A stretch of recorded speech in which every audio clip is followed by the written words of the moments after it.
Ayun, mapagpalang araw po sa ating lahat. Kamusta po kayo? Bali, ang lulutuin po natin ngayon ay ginataan gulay.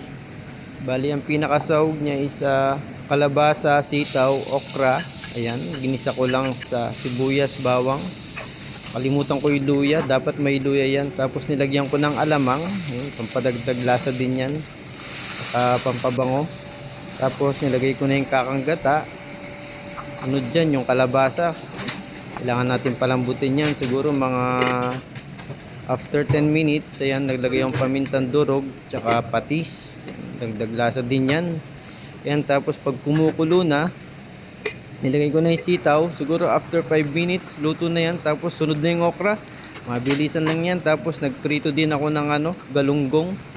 Ayun, partner na partner dyan, yung maliliit. May nakita ako, kain ulo pati tinik. Ayun na. Pag umabot na kayo sa video ito, maraming salamat po sa mga nanonood. Ingat po kayo lagi dyan. Thank you Lord. Ayan, kumukulo na. Pag medyo higa na po yung sabaw, pwede nang kainin yan. Ayan, sarap po talaga pag may gata, napakalinamnam. Ready to serve na po yan. Kainan na po. Salamat, paalam.